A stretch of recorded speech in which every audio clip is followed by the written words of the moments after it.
সালার স্টেশনে প্ল্যাটফর্মে জল জমেছে। তা মিস্ত্রিদের এরকম করে করা উচিত ছিল।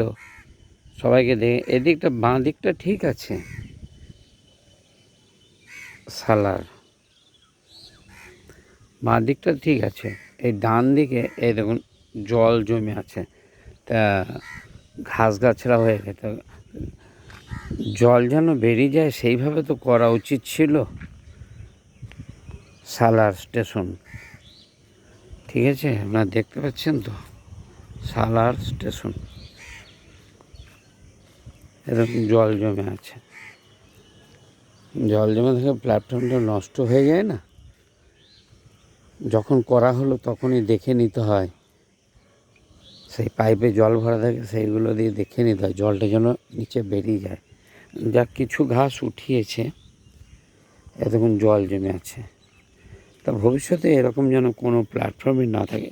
এখনও পাকুড় গাছ আছে, এই যে এগুলো উঠিয়ে দিয়ে কী সুন্দর হয়।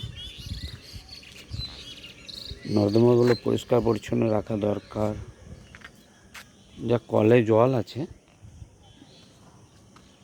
কলে কেউ ওইভাবে অযথা নোংরা ফেলবেন না। কলতলায় পেঁয়াজ, লঙ্কা, মূলো নাকি পড়ে আছে সব। যাই হোক, পরিষ্কার পরিচ্ছন্ন রাখবেন, আর জলটা ভবিষ্যতে এইভাবে যেন জমা না থাকে। খবরটি আপনার ভালো লাগলে লাইক করবেন, শেয়ার করবেন ও সাবস্ক্রাইব করবেন।